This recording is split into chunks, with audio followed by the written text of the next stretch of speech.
Now, we will start the session with Dr. Balamurugan. He is a senior neurophysician. Did his MBBS from Tanjore Medical College and MD also from Tanjore Medical College and DM from NEEM-HANS, Bangalore. Currently senior consultant neurologist in CHELLUM Neuro Care Hospital, Salem. 26 years of experience, and he has presented many research papers on epilepsy and stroke and Parkinson's disease, international forums, and also inclination towards the Tamil language. He was the first to start IV thrombolysis in stroke in Salem city and introduced botulinum toxin therapy in Salem. He and his team were the first and only ones to begin deep brain stimulation therapy for Parkinson's in Salem. He is a renowned clinical academician and teacher.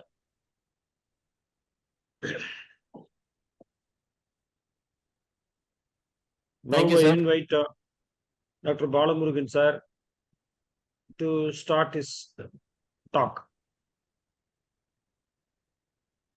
Thank you, sir. Can I share my slides? Yes, sir.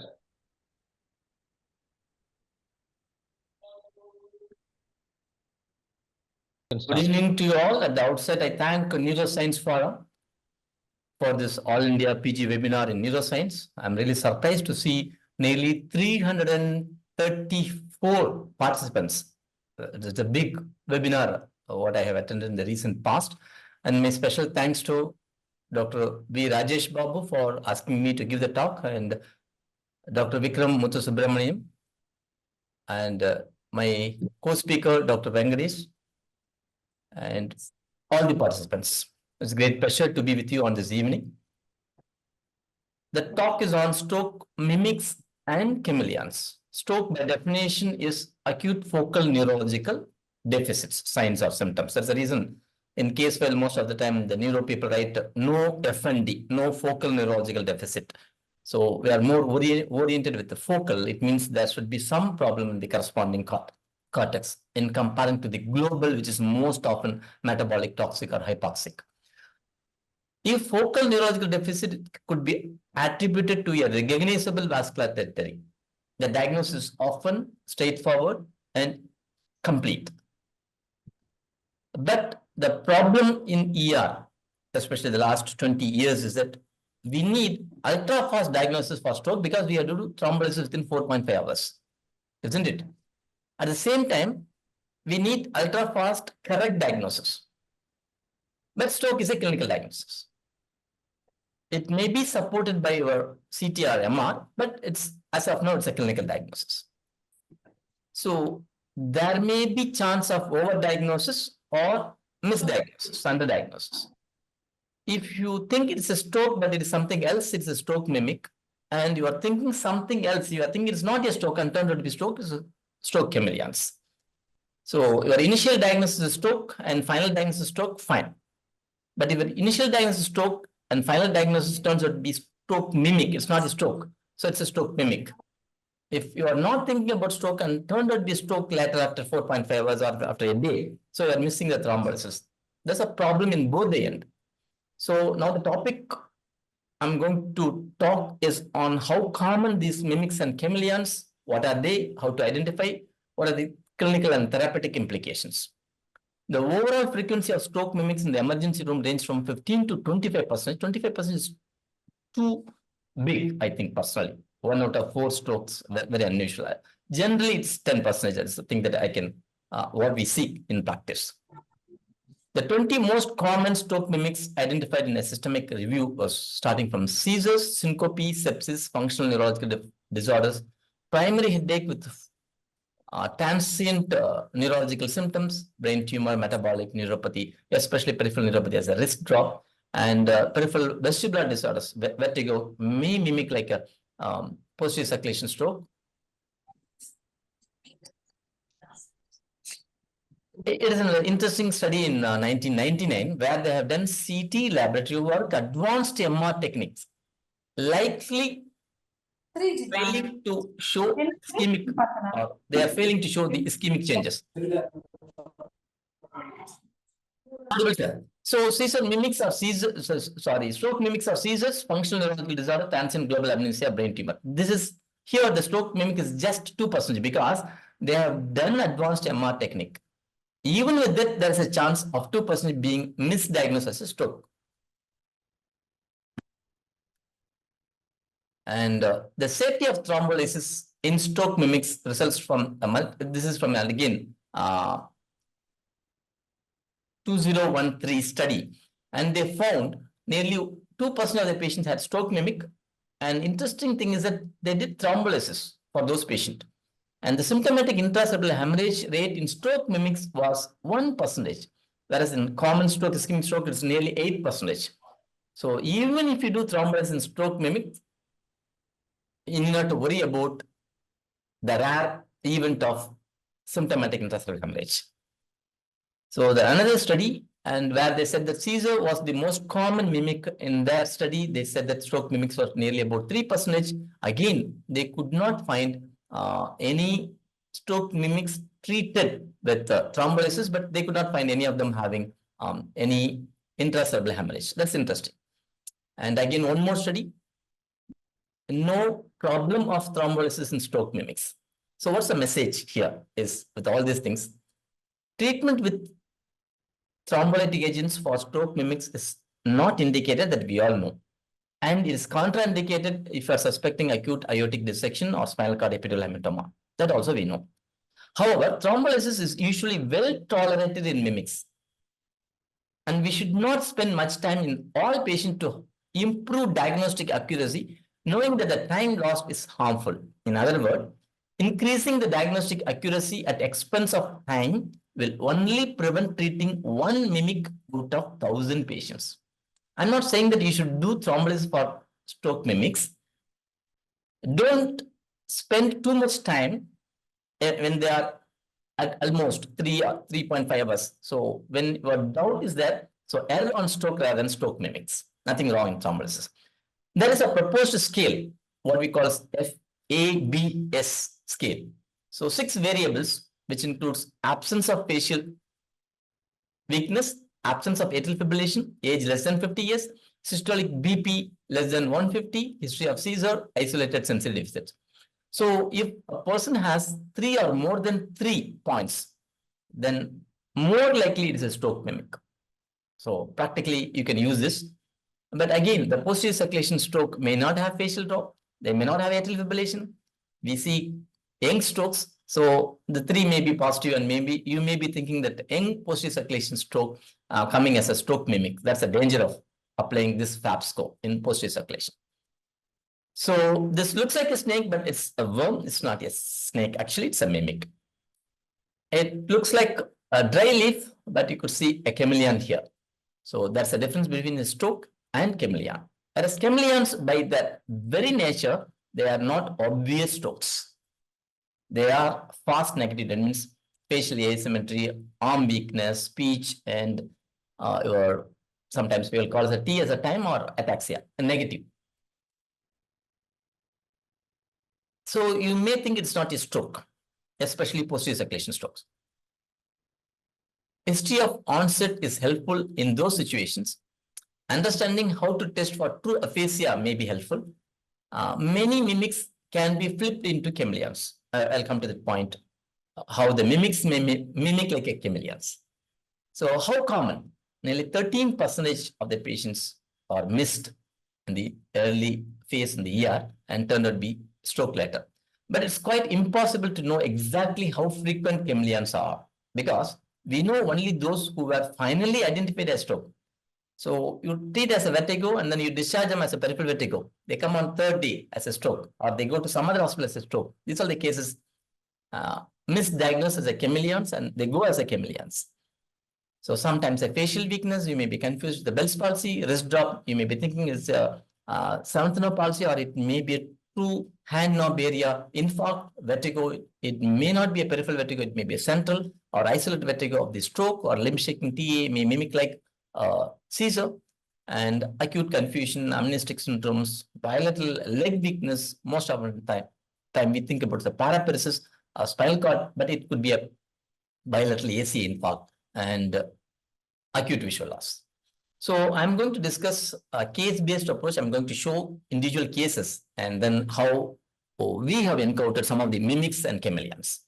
And this 70-year-old lady got up in the morning and noticed left side weakness and BP was 170/100, known hypertensive diabetic, both under control. Last checkup was about a month ago. She was referred to comprehensive stroke care unit, reached within 4 hours, probably wake up stroke.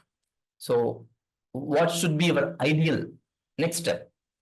Most of the time it's less than 4.5 hours. You can rush the patient for CT brain and then say that's not a hemorrhagic stroke. And once you rule out hemorrhagic stroke, we may be going for thrombolysis, isn't it? But always look at this patient. She's having obvious facial asymmetry and a right side was normal and left side weakness and left facial weakness is also obvious. Left human type of facial weakness. And left upper limb weakness and left lower limb weakness. So at that point, I thought I'm dealing with a wake up stroke. So any stroke before going for an imaging, the rule is always check the sugar. So you may get a high sugar or a low sugar or a normal sugar, but when you get a sugar of less than 50, so there are two possibilities.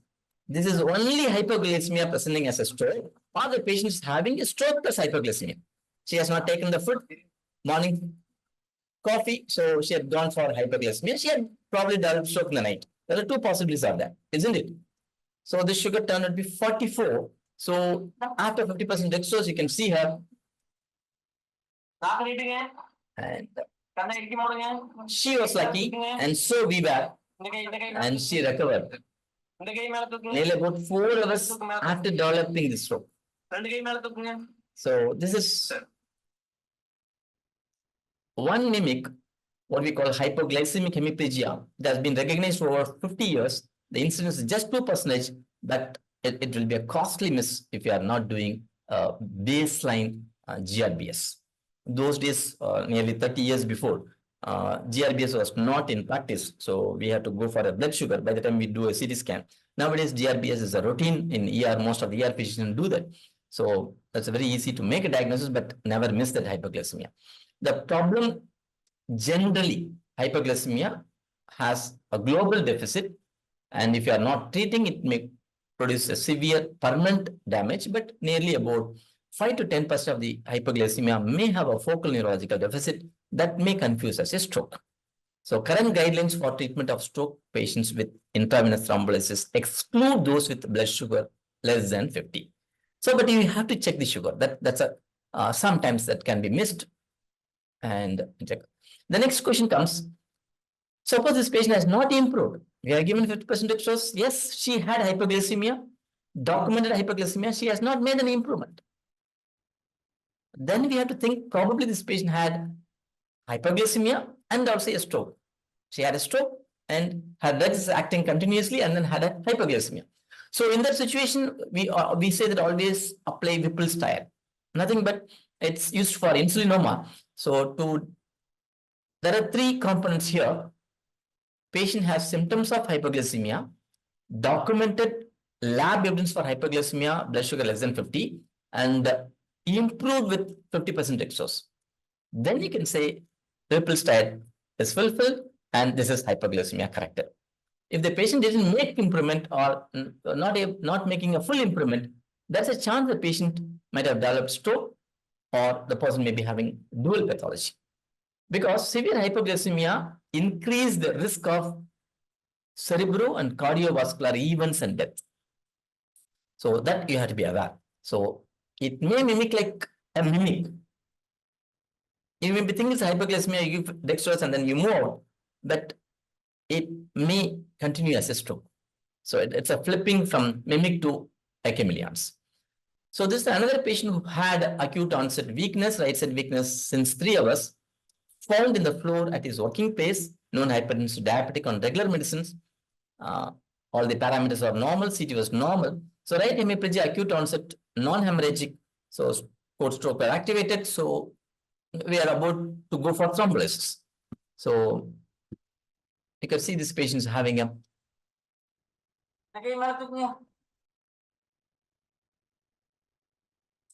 right side hemiplegia.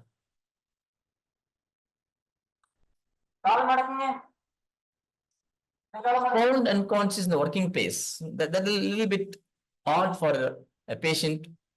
So you could see what the patient having now is seizures. So what we had seen is a post-ictal weakness, and the patient had again having a seizure. That helped us to say the weakness was due to a post-ictal pulse, and then he was not thrombolized, and he started improving, and at the end of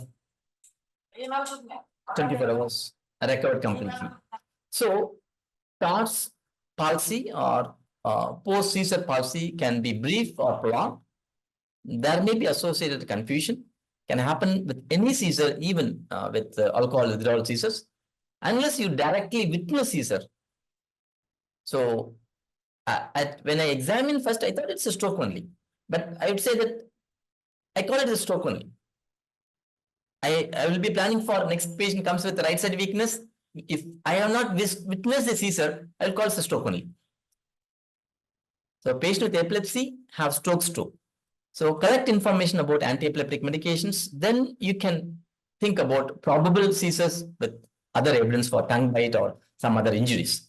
Sometimes the only CT angio or MRI can tell the difference, and include both stroke and post-ictal palsy on the impression on your run sheet. Both can be possible. So if you have a doubt about that. So this is another patient who had recurrent episodes. You can see that. One interesting history, she told us that whenever I sit or whenever I stand, I shake. Or whenever I do work with the right hand, I shake. That he had nearly about 7 attacks. So we thought it could be a seizure.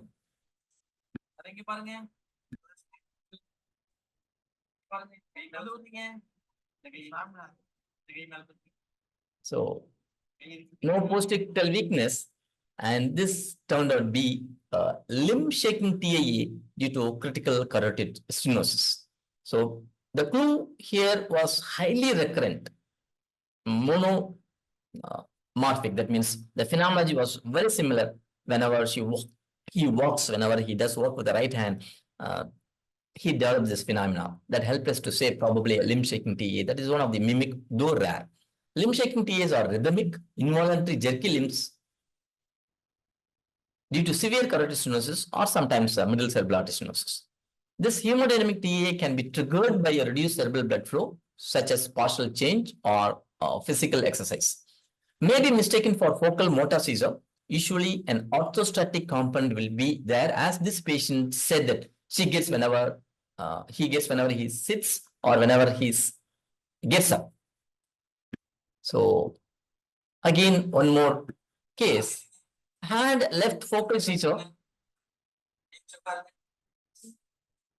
So I was pretty sure that he was having a seizure, but he was having recurrent seizure. In between the seizure, he was having weakness. So is it only limb shaking TIA, or in addition that has produced a stroke? So this patient had a watershed infarct because of the critical stenosis. So here I thought it's a mimic, but it is a stroke also. So some of the mimics can flip as a chameleon also. So unless you go for an imaging, it's very difficult to differentiate. The first case, only a critical stenosis, no infarct. The second case, critical stenosis plus the classical watershed infarct between ACA and MCA. So, but if you ask me, will you treat these patients as a stroke if highly recurrent TIAs? That's not an indication. TIA is not an indication for thrombosis. So highly recurrent seizures also, it's not an indication. You are very clear. But when they have weakness, when you are seeing only weakness, you have not witnessed the seizure, that causes confusion. So seizure and Todd's palsy, we call it a stroke mimic. Seizure as the initial manifestation of the stroke, especially embolic stroke. So we may think it's a seizure, but it's actually a stroke, we call it stroke chameleons. Sometimes seizures the only manifestation of CVT. So among my experience of thrombolizing a stroke mimic is I thrombolized a CVT thinking that it's a stroke because it was absolutely normal. And when we did an MRI, it turned out to be cerebral venous thrombosis. So that's also a possible thing. So the other entity where we miss the stroke, I'm not giving only a stroke mimics, I'm mixing stroke mimics and chameleons to make it interesting. So this patient had a right side hyperkinetic involuntary movement. I'm sure that postgraduate can make this as a hemiballismus, right side acute onset. So acute onset hemiballismus most likely left subthalamic infarct or hemorrhage, and this patient actually the radiologist reported as a hemorrhage here. He measured the size and put that. So, but it is not actually hemorrhage. It is a hyperdense basal ganglion that happens. In another case happens in non-ketotic hyperosmolar hyperglycemia. So acute onset hemiballismus could be stroke, or it could be non-ketotic hyperosmolar hyperglycemia. This is what we call the stroke mimic that we have to be aware. So just a blood sugar is enough, usually more than 400. So this patient was referred as a wrist drop. He got up in the morning and then he had weakness. But when you carefully see that he is having, in addition to the wrist drop, he had a hand grip weakness also. That is a fallacy, myth. When a person is having a wrist drop, when you ask them to do a grip, so they can't do a grip. You can keep your hand this way and try to hold it. You can't hold it. So when you are examining a wrist drop patient for a hand grip, you have to keep this way and then do that. A radial nerve palsy patients can grip it. But when the weakness is a cortical, so they can't grip in this position also. Because when there is a drop, we need some amount of extension to have the grip. So wrist drop, they may not be having grip. So wrist drop, not having grip, don't say it's a stroke. So just lift the hand and then ask them to hold it. If they are able to hold, it's most likely radial nerve palsy. When they are not able to grip, even with extended wrist, manually extended wrist, most likely stroke. What we call is a hand knob area infarct. This is called hand knob area infarct, and it may be missed unless you ask for a small infarct may be there in that area. So that's the one thing that where they have reported as infarct of the hand knob area, mimicking like radial nerve pulse. So for postgraduates, this is a wrist drop. Don't ask the patient to hold the hand this way. Ask the patient to grip the hand by simply passively extending and then do it. And if they are able to hold it, grip is okay.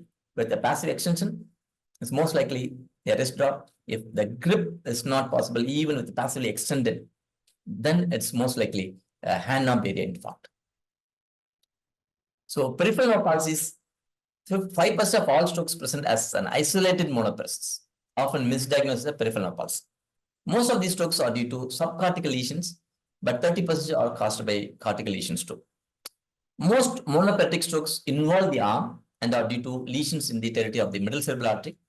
Monoparesis of the leg or face, focal weakness, are associated with the lesions located in the territory of the anterior cerebral artery. So be careful when they present with a wrist drop. So you may be missing a stroke. So I'm going to show a facial weakness. So she presented to us with the left side mild facial asymmetry. The lower half you could see. So the frontalis is full. So is it UMN facial palsy or LMN facial palsy? How many of you vote for UMN? How many of you vote for LMN? So again, I could show that. So you could see she presented with mild weakness of the face, left side. So no dysarthria or language dysfunction. And you can see the frontal is doing well. And she's able to close, but subtle difference is there. But you may err on diagnosing this as a human facial palsy, or sometimes if you carefully see here, the wrinkles are not that much prominent. So that was on day 1. On day 2, it's very obvious. On day 1 of the typical Bell's palsy, element palsy, may mimic like a human facial palsy. So that's a mimic. And when they come the next day, it will be very obvious. So a simple Bell's palsy may challenge your clinical knowledge. So here, this is a patient who had obvious right element facial palsy, isn't it? So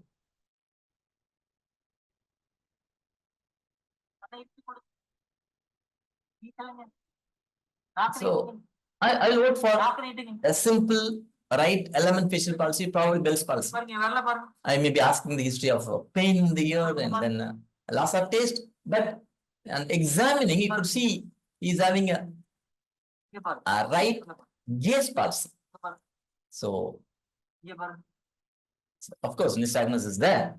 So, right gaze is not complete. So, it is actually right 6th nerve nuclear complex with 7th nerve. It has to be in the pons. The lesion has to be in the pons. So you could see the lesion in the pons and then the lesion extending to the cerebellum. That's the reason he had misdiagnosed too. So it may be misdiagnosed as a simple Bell's palsy in our OP practice unless you examine a proper eye movement. And this is again, when I saw this patient, she came with a facial weakness. I thought it is a simple element facial palsy. Eye movements were normal. But when you carefully see, the right eye is smaller than the left, isn't it? Normally, that side, the palpebral fissure may be slightly more than the left, or maybe equal, but usually it will be more. But here, obviously, the right is, the palpebral fissure is lesser than the left. So that's a clue here. So it is not a simple element facial palsy. Of course, it's element facial palsy only, but in addition to that, what you see here is some amount of mild ptosis. So you could see the pupillary size here and here. So this patient is having a harness on the right side with element facial palsy. So the lesion is strategically located at the pons where the 7th nerve fascicle is involved and the sympathetic chain descending from the hypothalamus down is also involved. So the facial palsy is so easy to make a diagnosis and sometimes really it may challenge your practice. So this patient came at the right facial palsy, you can make it a right element facial palsy.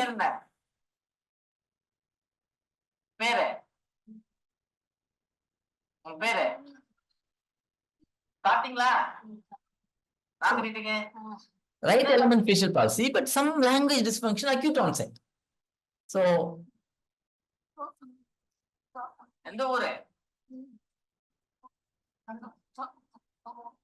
this behavior gave me a clue, and it is actually the patient had acute onset right element facial palsy, Bell's palsy.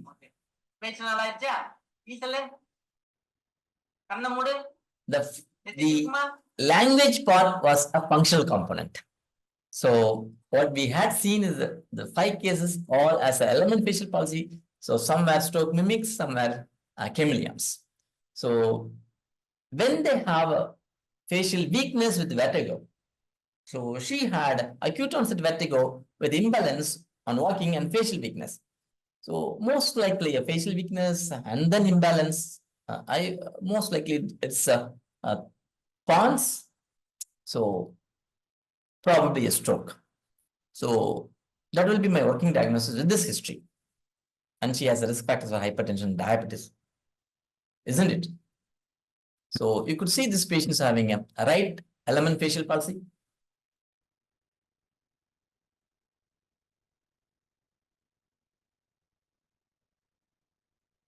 Obvious, isn't it? In addition, I said that the patient is having a vertigo. So when I examined the eye, she has left beating horizontal nystagmus. some amount of torsional component is there, but obvious left beating horizontal nystagmus was there. So I'm pretty sure that I'm dealing with the right element and eighth now vestibular component. So the question comes that is it at the pons level or is it the subarachnoid space or the periphery? So element, facial palsy and vertigo.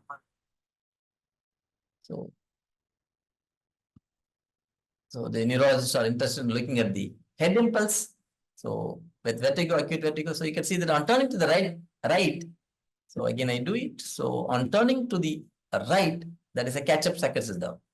So on turning to the right, a catch-up success is there. So this patient had a corrective circuit with the head turned towards the side of lesion and unidirectional nystagmus and no skip deviation and grade 1 ataxia. So no point for central. The hints plus examination says all are for peripheral, none for the central. So I thought clinically 7th and 8th probably a pons, acute onset, but turned out to be a right vestibular neuritis. The question comes that why right? This is the enhancement here. So in the right 8th nerve enhancement. So it's called herpes zoster oticus vestibular neuritis. So now this diagnosis is skin deep. You could see vesicles here. You could see vesicles in the canal. So it's actually what we call as a Ramsay hand, where there is a vesicle and 7th nerve. Here there is 8th nerve is also involved. So we call as herpes zoster oticus or vestibular neuritis combination.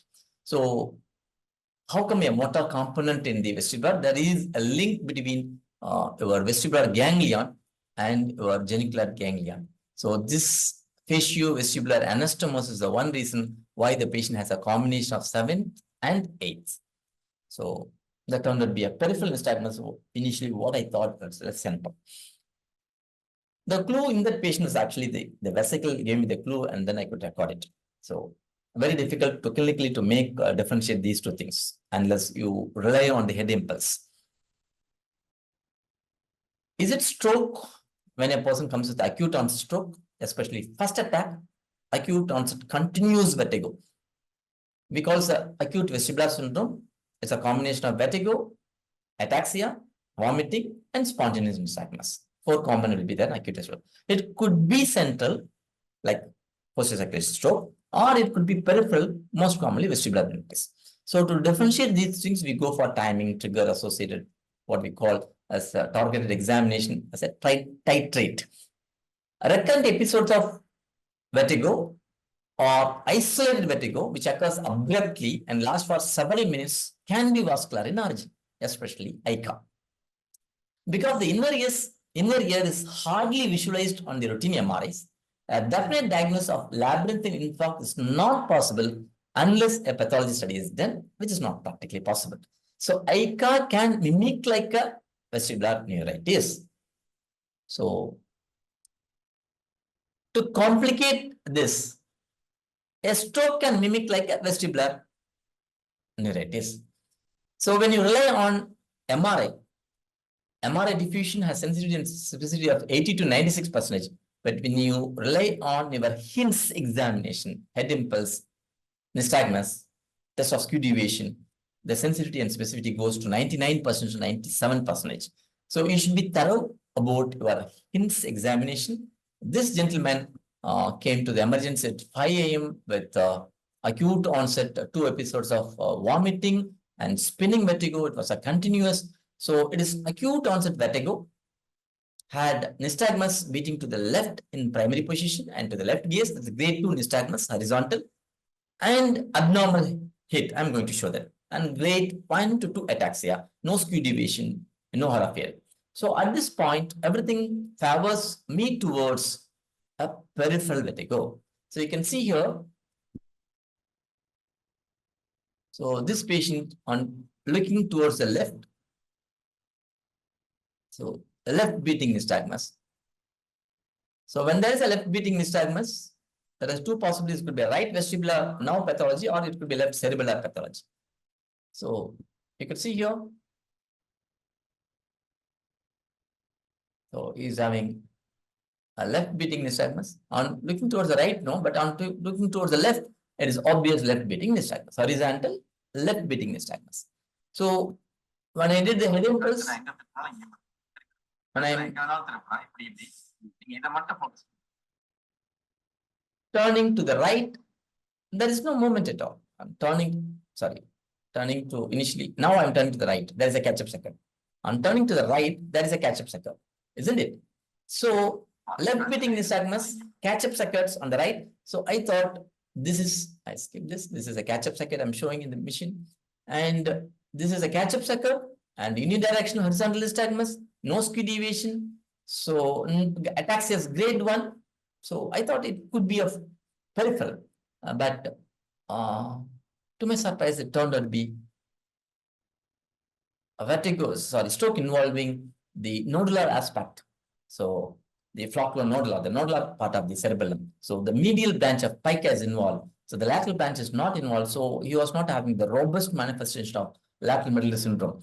So it is a medial branch of the pica involvement. So that may mimic like a paca neuritis, vestibular neuritis. So it's a pseudo-neurotic type.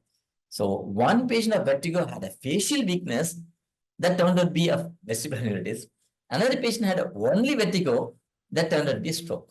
So both the patients, the HINTS examination gave me the clue to rightly diagnose it's a stroke or not. So isolated vertigo as a manifestation of stroke is a repeatedly asked question. Very rare, approximately 11% of the patients with an isolated cerebellar infarct present with isolated vertigo. The deadly chameleons, I say that, isolated vertigo in the 5 areas, 8th now, root entry zone, medial vestibular nuclei or nucleus preposition hypoglossite, that particular part, and cerebellum floccular region, isolated nodular region, and dorsal insula. That's a cortical, subcortical. So that is the center for the vertigo. So vertigo is an illusion of spinning. The illusion we feel from the cortex. So when there is a cortical involvement, so a small lacunar infarct and the insular region may produce an vertigo. So these are the areas where you see that this is a nodular area. So you can see that 8th now entry zone infarct, and you could see here the medulla, lateral medulla. This is the insular cortex and the floccular. This 5 areas, an infarct can produce a vertigo. So you may be thinking it's a positional vertigo, or you may be thinking it's vestibular neuritis, and that turned out to be a stroke. That you had to be aware. These 5 areas I call as a deadly chameleons. Sometimes patient may come to the ER, sir. I may be taking another 2 minutes, sir. The last 4 slides. Sometimes they may come as a drowsiness. They can look very sleepy, and we generally make a diagnosis of metabolic, toxic, hypoxic, anoxic encephalopathy. But drowsiness is a common presentation of bilateral thalamic stroke. So stroke by definition is a focal deficit. There are 3 arterial supply which supplies artery supplies of both area. One, you know, the basilar. When there's a basilar artery thrombus, they can go for a coma without any lateralizing signs. Similarly, when the artery of Peripheral is involved, so sometimes one artery anomalous from the PCA can supply both the thalamus. In that situation, it may not be focal. It may be simple hypersomnia. So they can come with very sleepy or uptended patients. Similarly, ACA may be unpaired. So these are the 3 arteries can supply both the hemisphere, and there may not be any focal deficit. There may be a generalized deficit. So we may err as a metabolic encephalopathy. We have to be aware with other associated findings. So this is a bilateral thalamic infarct due to artery of Peripheral infarct. So again, coma brought to ER with GCS of E1, intubated, no verbal response, and M1. But when I went and examined the patient, so the only way he could communicate is looking up and down, nothing else. Actually, he is not comatose. He is in locked in state. So because he was having no focal deficit, he was having both the arms and all, he was comatose, he was not able to talk. They thought it could be a coma of metabolic or toxic, but it was sudden onset, hyperacute onset. So that will make the ER physician to go for immediate imaging but the CT may be normal in a brainstem stroke in the early phase. And this patient, you could see diagnosis basilar artery occlusion and so recovering and so he recovered completely. So locked in state, basilar artery infarct. So thrombectomy then basilar artery, because we could make this as a acute stroke. So another clue is ocular bobbing. What you see here is a ocular bobbing, a fast downward and a slow upward. That's called ocular bobbing is pathognomic of basilar artery thrombosis. At ER, we should not miss this finding. You should not think that it's a metabolic or toxic. We should not keep on going for a toxidrome evaluation. So when a person in coma, absent UIM with ocular bobbing, what you see here is diagnostic of pathognomic of basilar artery thrombosis. Because if you miss this diagnosis, you may not submit this patient for thrombolysis or mechanical thrombectomy. There's a chance 1 out of 3 patients may recover completely, what I showed that.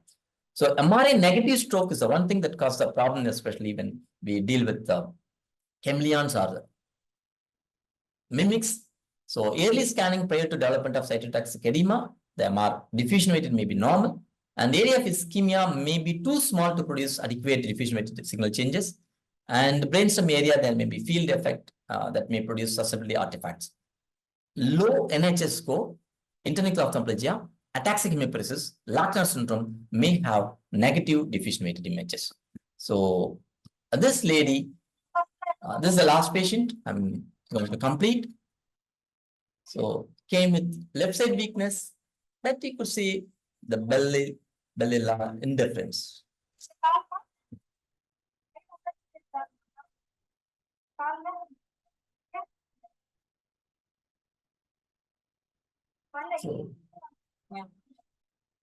So I was told that this patient was having 0/5 power. No facial weakness. So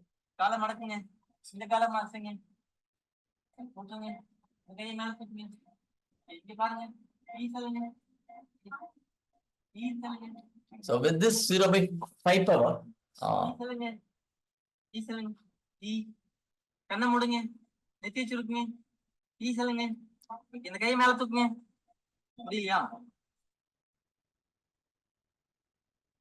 0/5 power. So this helped me to say, so this is not 0/5 power, and with the proper counseling, so she could walk, not with thrombolysis, just with the counseling she could walk. Now we know that this is a stroke mimic, and it is a conventional functional neurological disorder. When you are in doubt, you call this a stroke.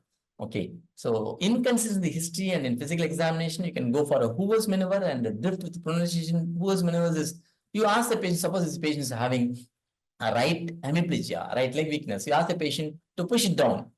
So they push down with, ask the patient to push down with your right heel. Ask the patient, tell that. So when they push down, the weakness, true weakness, even with pseudo weakness, they can't push it down, isn't it? So they don't push it. No effect will be there.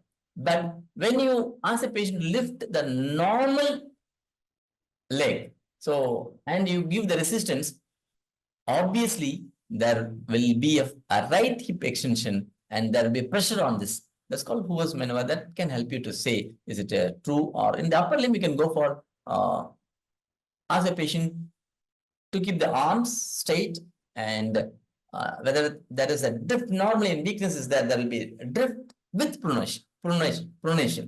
When there is a drift without pronation like this, it's more likely a functional. So with this, I thank you all for your patient listening, and I thank all my patients for allowing me to show their videos and for their continuous teaching. And thank you all. Thank you, the organizers. Hello? Hello? Yes. Yes, sir. It was Yes, sir. a wonderful lecture. Thank you, You have, Dr. Balamurugan, sir. Yes, sir. for a nice lecture. We will have the questions at the end of the second talk also.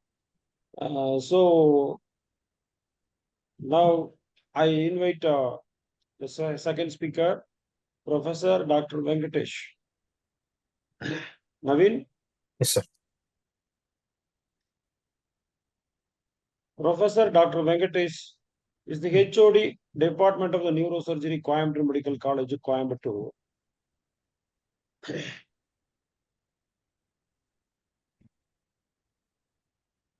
Having graduated from Madurai Medical College, Dr. Venkatesh has carved a distinguished career path. Dr. Venkatesh extends his service as a visiting consultant at Ramakrishna Hospital in Coimbatore, showcasing his commitment to enhancing neurological care beyond the confines of the primary institution.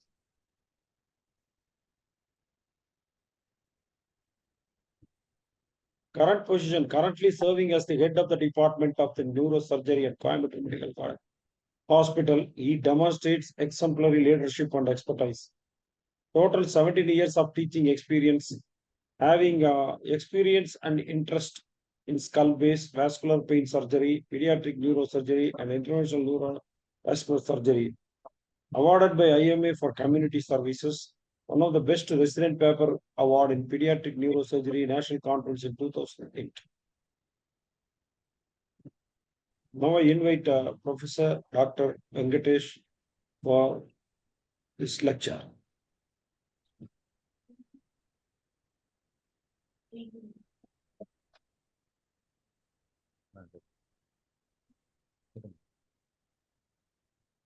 Sir? Venkatesh? Venkatesh ulla untara Naveen? Sir, vandar sir, modale. Sir, vantar sir. Vantar sir, vantar sir. Sir, irukar sir. Adi?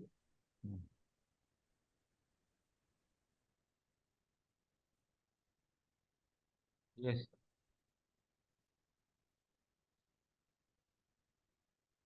Sir, kindly unmute yourself, sir. Dr. Venkatesh, sir, kindly unmute yourself, sir.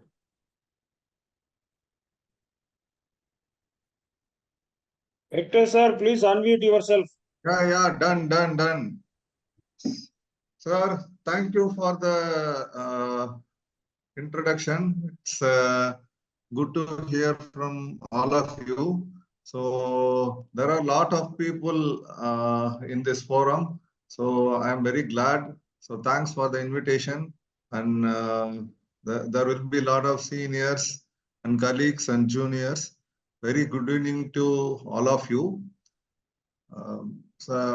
And my co-speaker also, he did a wonderful talk, very nice elaboration, good videos. Thank you, Balamurugan sir. So my topic is on neurosurgical management of a stroke. So this is the latex injection of a brain. So it shows how richly the brain is supplied by the vasculature. So this latex vasculature was obtained after resolving all the brain parenchyma. So how intricate these vessels are. So brain is having a 2% of body weight, but it has a supply of 20% of the blood supply it receives. So it is very rich in vasculature. So coming to the stroke is usually divided into two types. Commonly it is divided into two types. One is a ischemic stroke, where a clot block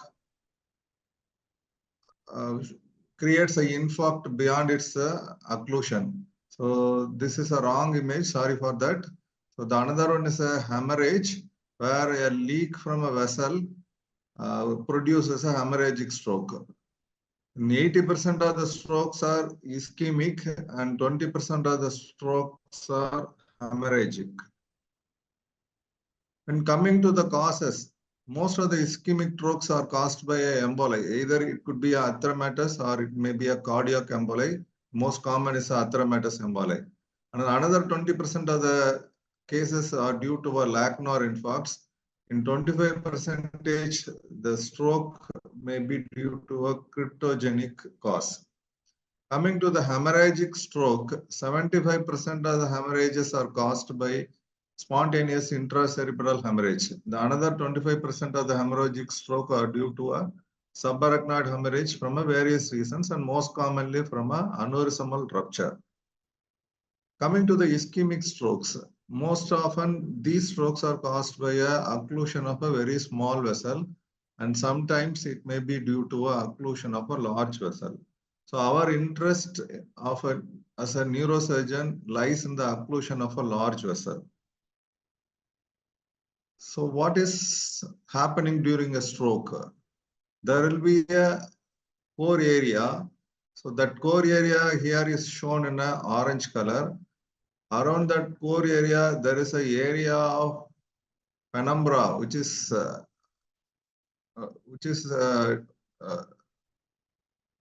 very vulnerable. So that area can be saved. Around that area, there is an area of benign oligemia. So these penumbra is our interest. So by doing various procedures, by doing a treatment for the strokes, we are trying to save this penumbra due to by giving a thrombolysis or removing the clots by a thrombectomy like that. So that is our interest lies in saving this penumbra. So keeping a patient in a functional recovered state. So this is time dependent. So when time goes beyond that limit, so that penumbra could not be salvaged. So that is the term, time is brain. Coming to the neurosurgical management of the ischemic stroke. So the neurosurgery, we can treat cause, we can treat progression in some cases, and we can treat a complication of a treatment like a hemorrhage.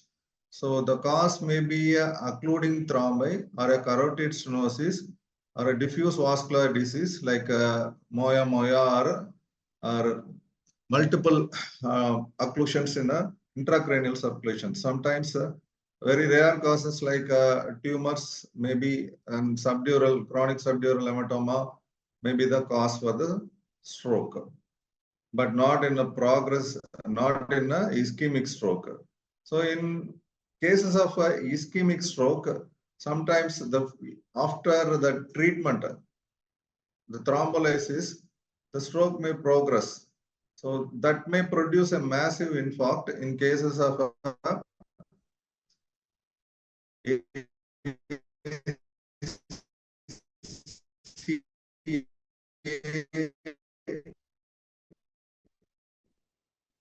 and MCA circulations, and sometimes it may produce a hydrocephalus in a cerebellar stroke.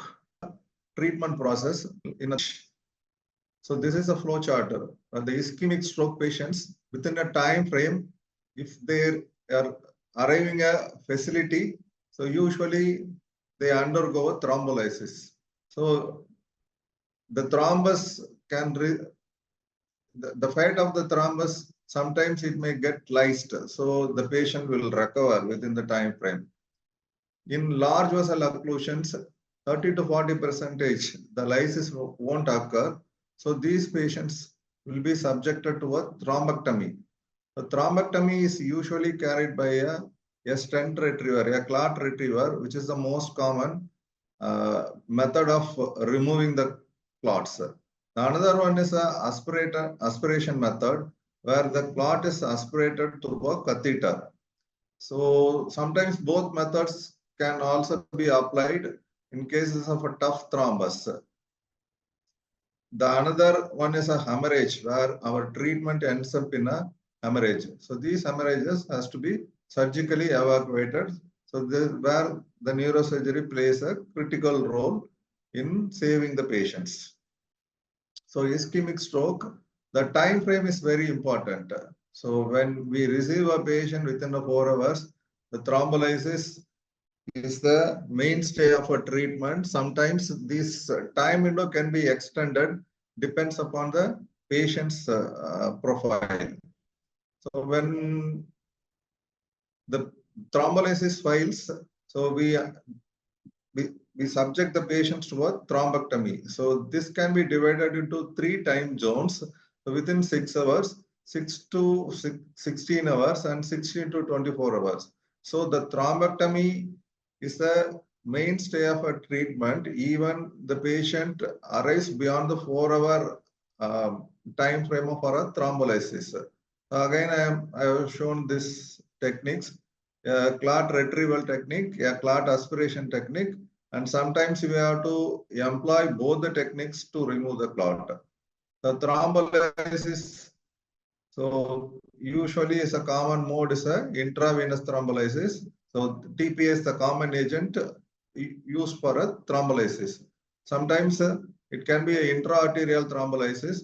Even in some cases, the endovascular techniques are used to apply a thrombolytic agent very close to the clot to achieve a complete lysis. That can be also done. So coming to the mechanical thrombectomy. So some questions, some people will ask whether the patient arrived in a time frame, whether the IV thrombolytic therapy is a contraindication or whether it can be started. So patients eligible for IV thrombolytic therapy should receive even if a endovascular technique are being considered. That is a mainstay.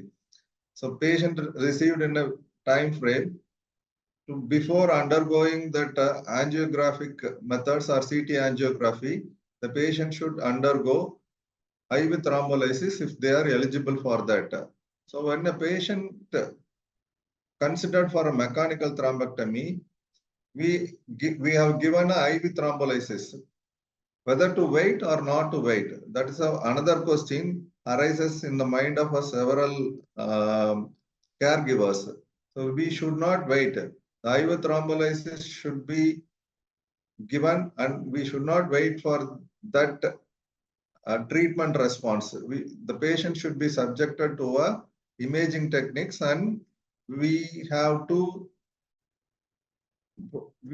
proceed with the thrombectomy techniques. That is the important. So patients eligible for IV thrombolysis, they should receive the therapy and we should not wait for the treatment response.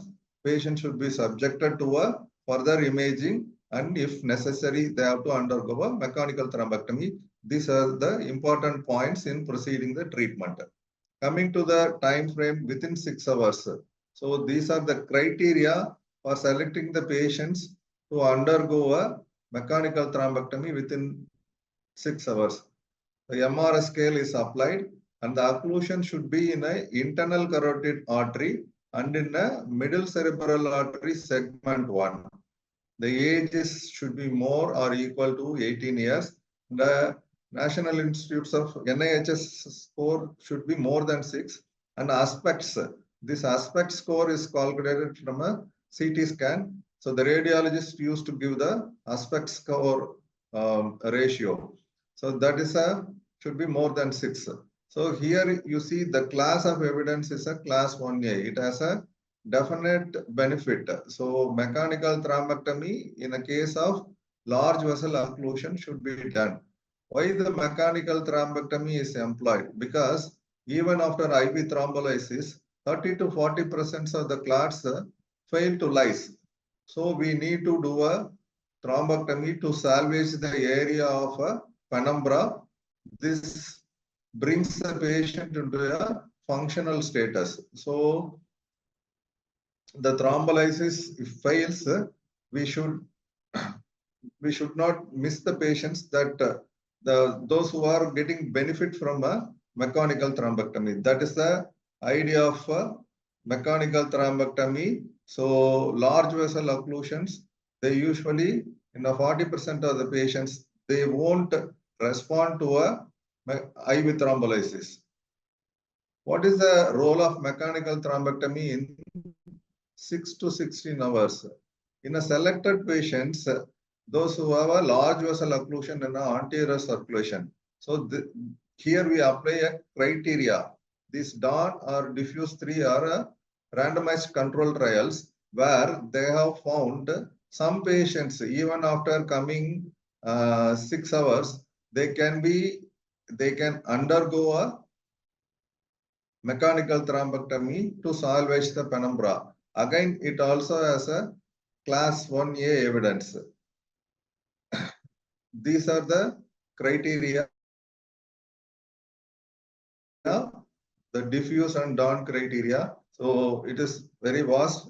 Here we need to employ a certain imaging techniques. So the patient should undergo either a CT perfusion or MR perfusion. So the volume of stroke, infarct volume, and other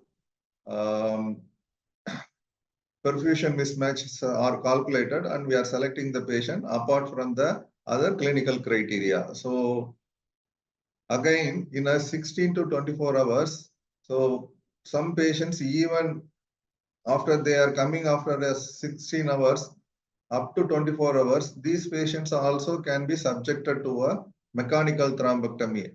Again, we are using a DAWN criteria. So, but this has a class 2A evidence where the benefit may be useful.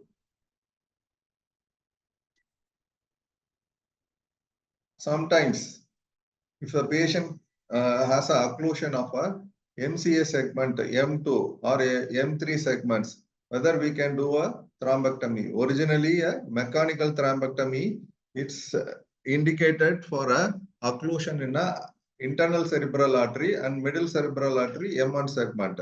But these indications are extended in a selective patients, but the benefit is doubtful.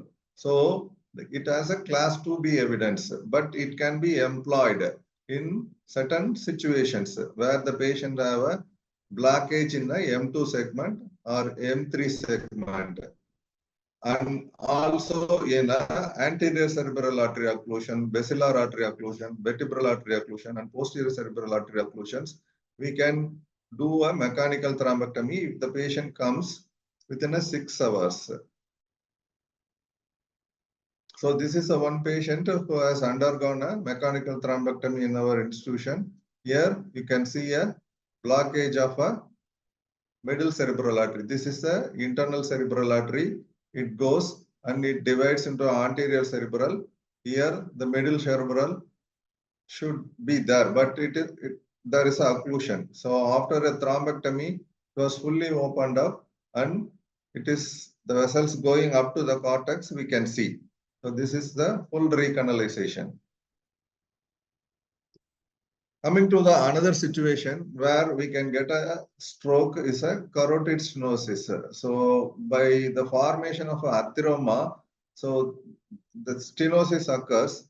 This stenosis produces a stroke or a minor symptoms like a TIA and a recurrent minor strokes. Here we employ certain techniques. Carotid endarterectomy and either a carotid angioplasty or stenting. More often the stenting is used than angioplasty. These two techniques are useful, achieving the blood flow and reducing the stroke occurrence. These are the indications for a carotid cerebral revascularization in a case of a carotid stenosis, where in a symptomatic stenosis, if it is more than 70%, so the patient should undergo a revascularization. In asymptomatic stenosis, even the patient is having a more than 70% stenosis, they should undergo either a carotid stenting or a carotid endarterectomy. So the 70% stenosis is one of the critical thing. In a symptomatic patients, they should definitely undergo. Even if there are no symptoms, the patient is having a 70% or more than a stenosis, they should undergo revascularization procedures. So these are the wide indications. So almost in a symptomatic carotid stenosis, more than 70%, the CEA plays a critical role. This is one of the this study is done in 2007. So here they suggested a carotid endarterectomy in almost all situations. So they suggested a carotid artery stenting only in the context of a randomized control trial.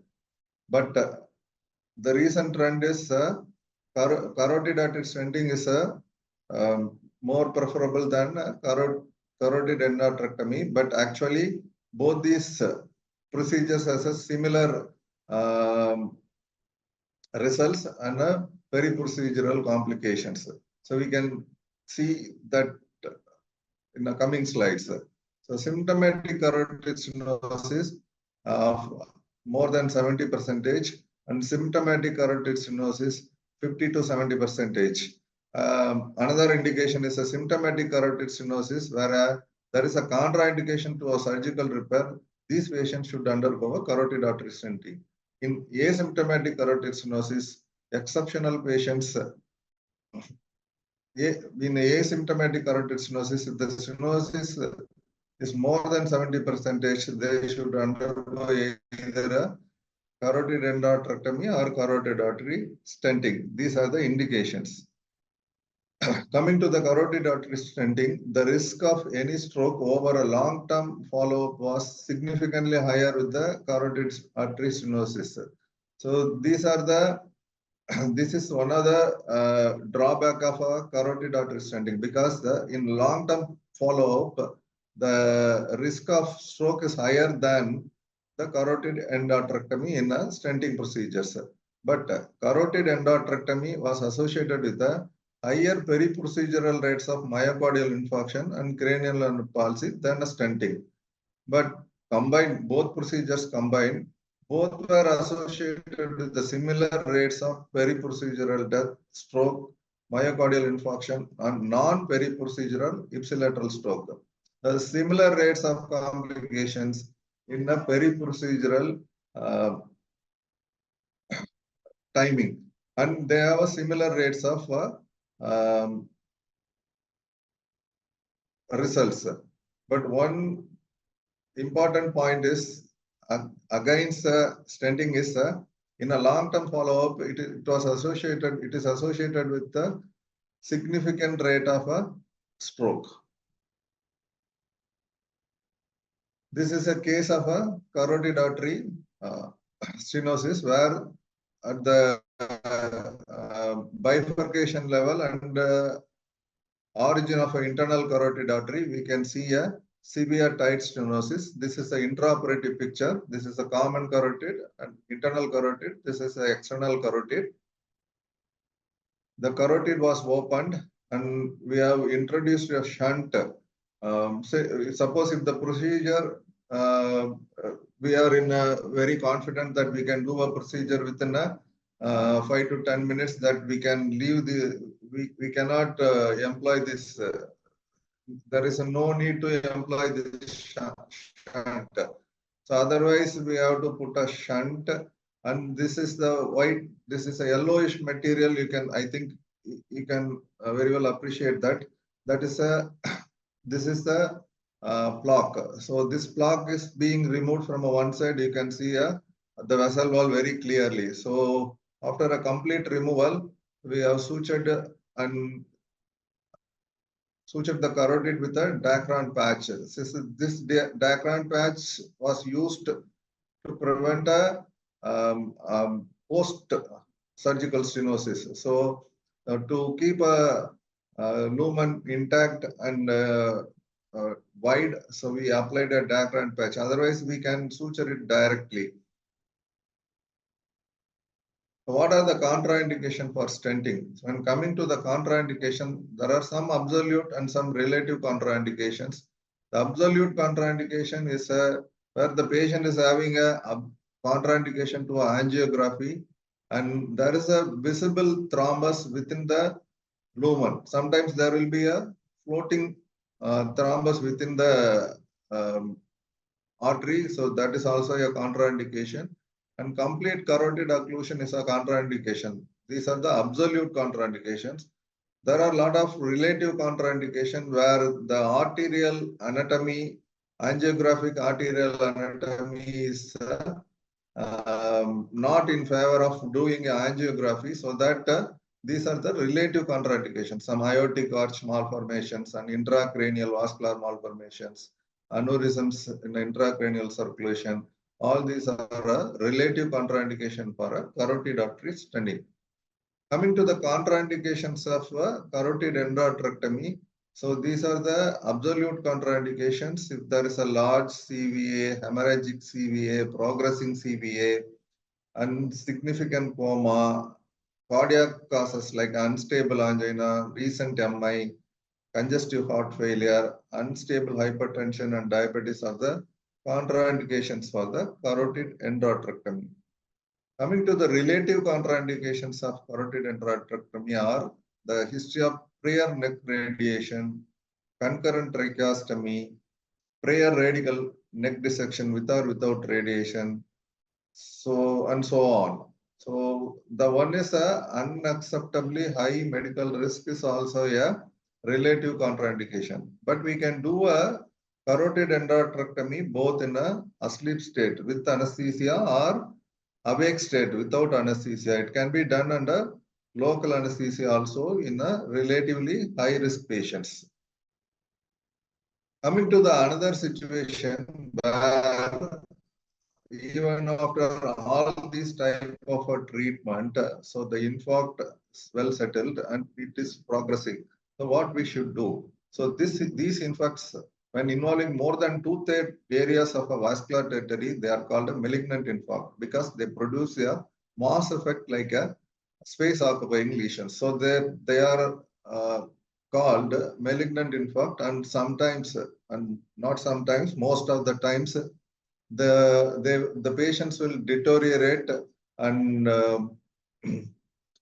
the mortality is very high in these cases. So the decompressive craniectomy is the only option in these cases. It can be a supratentorial decompression or infratentorial decompressions.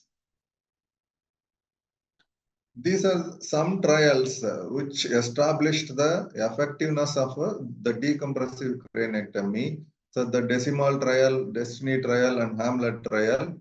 Here the patients, these are the RCTs. There were patients with the MCA stroke more than 2/3% and NIHS score more than 16. They were randomized to a surgical group and non-surgical group. All these trials were stopped in the midway because in a non-surgical arm, most of the patients, the mortality was very high. So all these patients, so all these trials were stopped in the midway. They showed a clear superiority of a decompressive craniectomy in a patients with a large area of a stroke. So this surgical procedure saves the patient, and not only the patients are being saved, they are also becoming functional after surgery. So this table is where a supratentorial infarction. So there was one question in the previous slide: when to decide when to take up the patient for a surgery. So when there is a decrease in the level of consciousness, so these patients has to be immediately mobilized for the surgery. So the early surgery is better. Patients with a massive infarct in an age less than 60 years, it gives a superior results than in a patient with a more than 60 years. This is in case of a supratentorial infarction. In an infratentorial infarction, where the cerebellar infarct produces a mass effect and it produces a hydrocephalus. So in that cases, external ventricular drainage by ventriculostomy, it is a life-saving procedure. Here it is a class 1 evidence for this procedure.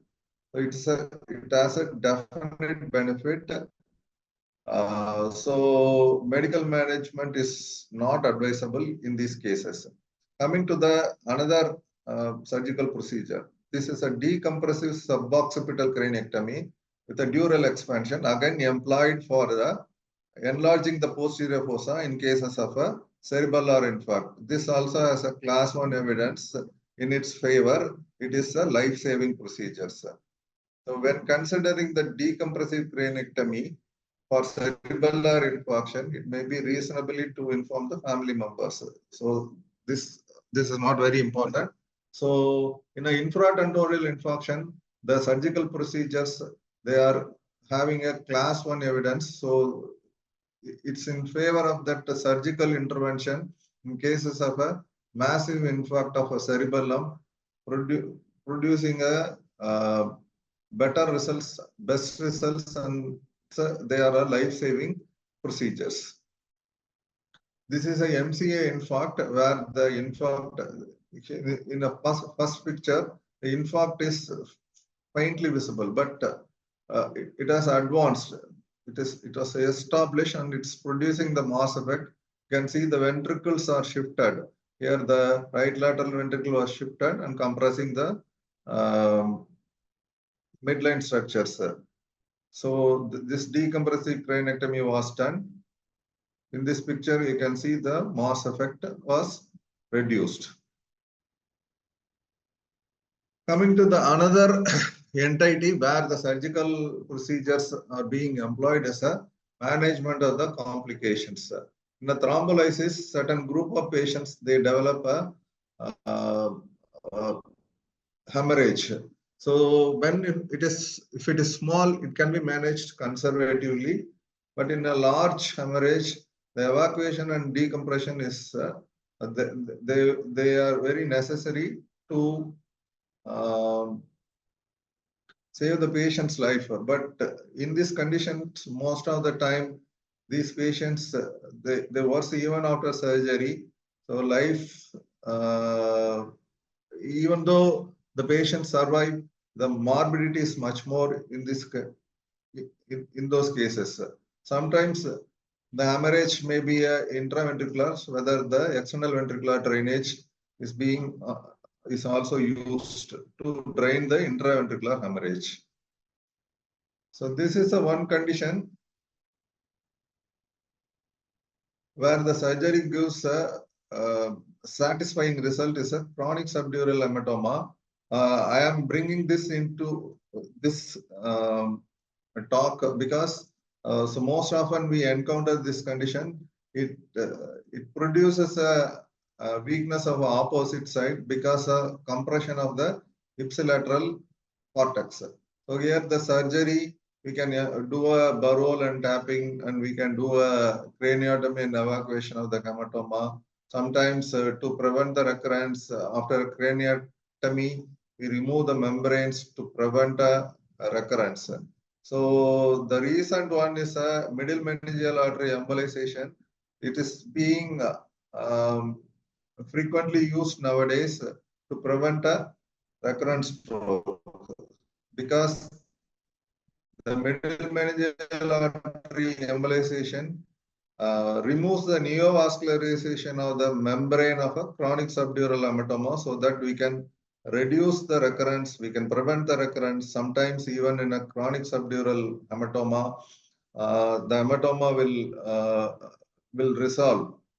But we need to select patients. This should not be used as in the acute setting. The acute setting, the removal of mass effect is very important. So after the surgery, the MMA embolization can be done.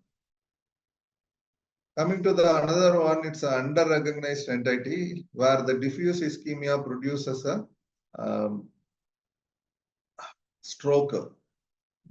That is a Moyamoya disease. The Moyamoya disease is a Japanese term where the meaning comes, it literally means a puff of smoke. So this comes from the angiographic appearance of a cerebral vasculature. It resembles a puff of smoke. So the term is Moyamoya, which is a Japanese word. So more common in the pediatric, but adult moya is also there. So the indication for revascularization in a moya disease is a apparent cerebral ischemia or a decreased cerebral blood flow, decreased vascular response, and a reserve in a perfusion studies. So we should not wait for a infarct to occur in a moya. So where there is a apparent cerebral ischemia or even regional cerebral blood flow decrease or a decrease in the vascular response or a reserve in a decrease in the cerebral reserve in the perfusion studies. All these are taken as an indication for a cerebral revascularization in a moya desease. So apart from a ischemia, this disease may produce a hemorrhage and persistent headache, developmental delay in the pediatric age group, intracranial aneurysm formations, and seizures also. Here the vasculature gets occluded. So the new emergency blood vessels, they are formed in a cortical region, and it produces this puff of smoke appearance in a cerebral angiography. There are 6 stages in the development of moya. So the stage 1 is a narrowing of carotid fork. Stage 2 is the initiation and appearance of a basal moya vessels. These are the fine, thin vessels. So the stage 3 is the intensification of these vessels. This stage only we get a typical angiographic appearance. Stage 4, this moya vessels, they are increasing, but at the same time, there is a reduction of cortical vessels. And stage 5, there is a reduction of a moya vessels. In stage 6, there is a disappearance of a moya vessels. So here the normal vessels are getting occluded. So the appearance of moya vessels occurs. Again, the moya vessels are getting occluded. So the total disappearance of a blood vessels supplying the cerebrum. So here the only management is surgery, where we can do a direct revascularization. The superficial temporal artery can be bypassed over the middle cerebral artery. So we can do a ST-MCA bypass or occipital artery to a posterior cerebral artery bypass. Here it is applied in a to increase the vasculature of a MCA territory. The occipital artery is used to perfuse the posterior cerebral territory. So these are the methods of a direct revascularization. In a direct revascularization, the vessels, the remaining vessels, the fragility of vessels sometimes makes the procedure difficult to perform. So that we can use an indirect revascularization, where these techniques, the temporalis muscle, they brought along with the superficial temporal artery, which is not affected by these, because the moya affects only intracerebral vessels, intracranial vessels only. So the indirect revascularization is being done based on the superficial temporal artery. So the temporalis muscle along with the pedicule of the superficial temporal artery brought into the intracranial cavity, either it applied directly to over the cerebrum or over the dura, so that the cortical blood vessels receives a supply from a muscle. So these are the indirect revascularization techniques. They are also very useful in some instances. Coming to the last part of our talk, so the diffuse SAH, the 25% of the hemorrhagic stroke are caused by the diffuse SAH. The most common cause of a diffuse SAH is aneurysm. So it depends on the aneurysm location, morphology, and patient status. The patients are being subjected to a management, either a surgery or a coiling method. So based on the location, we can select a favorable method to achieve a desirable result. In the anterior circulation aneurysms, like anterior communicating artery aneurysm and middle cerebral artery aneurysm, the surgical results are favorable based on the aneurysm morphology. In some cases, the anterior communicating artery aneurysm, we can do a coiling with the better results. But whatever it is, the aneurysm morphology decides the nature of the treatment, either a coiling or a clipping. In a posterior circulation, generally the coiling is considered as a it has a little edge over the surgical results because of the surgical morbidity in approaching the posterior circulation aneurysms. So the diffuse SAH, sometimes the aneurysmal bleed may produce a stroke-like symptoms. So thank you for your listening. So this is the end of my talk. And thank you for the opportunity. There are a lot of other causes also. And some of these, like this diffuse SAH and discussion on aneurysms are very elaborate. So that will consume more time. It's beyond the scope of this lecture.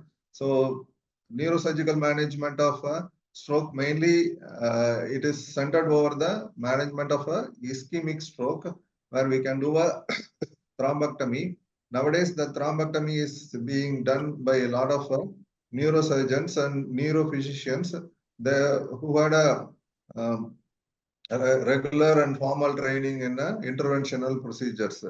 So, with the equal and good results. So thank you for the opportunity. Thank you.